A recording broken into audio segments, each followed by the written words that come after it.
Usually, we're here on the Wrestling Receipts podcast tracking the receipts of the Judgment Day and the sins of dirty Dominic Mysterio. But it's a new era, a new year, and I've decided to expand my jurisdiction. Welcome to a new series on the channel entitled Dangerously Casual, Knowing Enough to Be Dangerous. Here's the premise. I'll be reviewing AEW Dynamite and Collision from the perspective of someone who is just getting up to speed. I'm not an expert yet, but I know just enough to be dangerous. Let's get into it. First things first, I've noticed a disturbing trend in this company. The sheer amount of casual murder. We have Hangman Adam Page, drunk cowboy, arsonist, loves to casually murder people with chains. Then we have Swerve Strickland, home invader, also loves to casually murder people, but he prefers cinder blocks, and does it with style. And rounding out the homicide division is Jon Moxley, the Death Rider, the champion, a man who's developed a sudden affinity for plastic bags. Yet another man in AEW who treats attempted murder like light cardio. Then you have Marina Shafir. She likes choking people out, knocking people out, and wrestling barefoot. A minimalist queen.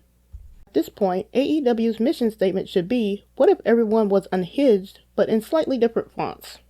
Now let's talk about Shelton Benjamin, the gold standard, sharp dresser. Hurting people is his business. He lost a heartbreaker with 5 seconds left on the clock, which feels intentional, not accidental. Moving on to the aesthetics division, I have some grievances, mostly born out of jealousy. Jack Perry, Jungle Boy, the scapegoat. It's real glass, cry me a river.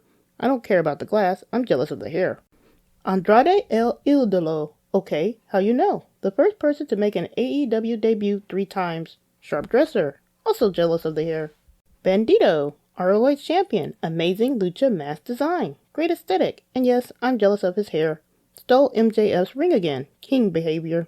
And then we go to the other end of the spectrum, Ricochet and the Demand. First off, bald. Second off, the Demand? What the fuck kind of faction name is the Demand? And speaking of bald, we have the Don Callis Family, led by a bald guy. How many people does this faction actually need? I can't keep track. It's like a clown car full of heels. Now let's talk about the title picture. MJF, the AEW World Champion. Controversial opinion? He tries too hard to be a heel.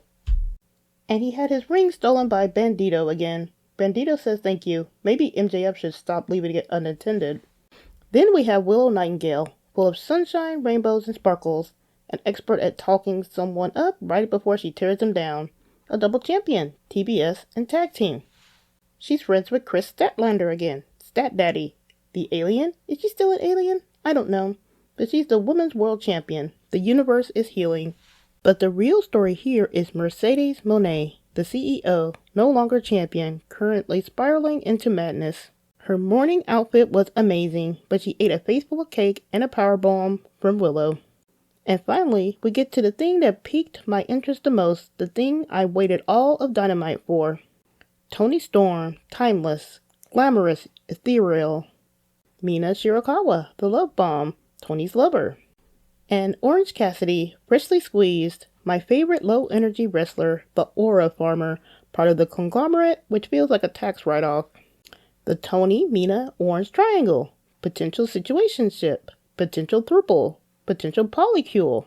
I waited all of Dynamite for their interaction. I regret nothing. Luther probably does, though.